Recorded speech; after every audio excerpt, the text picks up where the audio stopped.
All right, Chapter 8. We're back to sample problem 5, but now we're going to do part C. So we've still got this manhole cover. We're still lifting it up. But now we're going to try to find IMA, right? So you see it C. It says, what is the IMA and the MA? IMA is the ideal mechanical advantage, and MA is the mechanical advantage. Okay, so let's start with our given. We're going to use the 30 newtons for our F out, by the way, because otherwise IMA and MA would be the same because it'd be 100% efficient.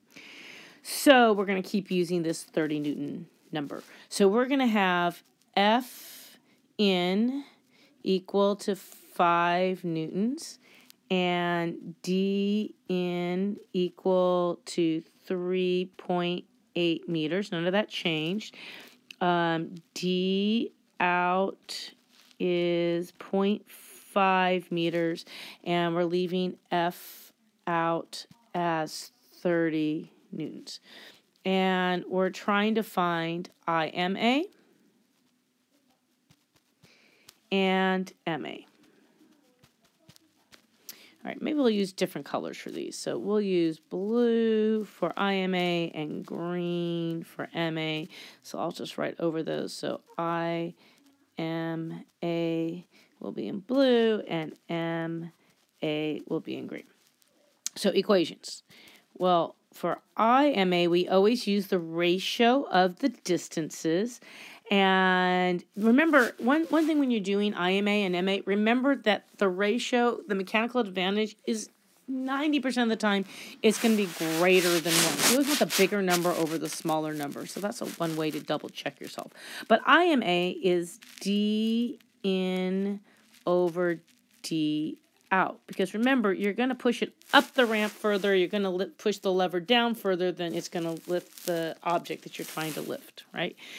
So we want in over out when we're dealing with, where that little line came from, when we're dealing with IMAs and D in and D out. And then for MA, the ratio is the other way around because it weighs more than what I can lift. So F out, what the machine lifts for me, is always getting bigger than what I do. And those are pretty much solved, right? So we don't need to solve them. We do need to move it up so we have enough space down here. And so then we're going to compute. So my IMA is going to be equal to 3.8 meters over 0.5 meters. Notice the units cancel because it's just a ratio. I pull out my calculator, and my calculator says 3.8. Oops, make sure I did that right.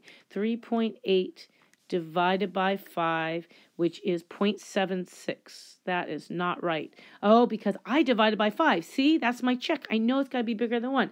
So 3.8 divided by 0.5. Oh, that's much better. That's 7.6. So you should do the same thing. If your number comes out smaller than 1, what did you do wrong? In my case, I forgot that there was this point there because that point gets lost, right? There's a point there and a point there. All right, and then we're going to do MA. So MA is F out, which is 30 newtons, divided by F in, which is 5 newtons. Again, the newtons, the units cancel. And so, but 30 divided by 5, I really don't need a calculator, right? 30 divided by 5 is 6, and yay, that comes out bigger than 1. Notice 7.6 is bigger than 6. That's because I should have had a better mechanical advantage. I should have been able to lift 7.6 times my force, but I only lifted 6 times my force because of friction and other things, and it just didn't work as well as I thought it would.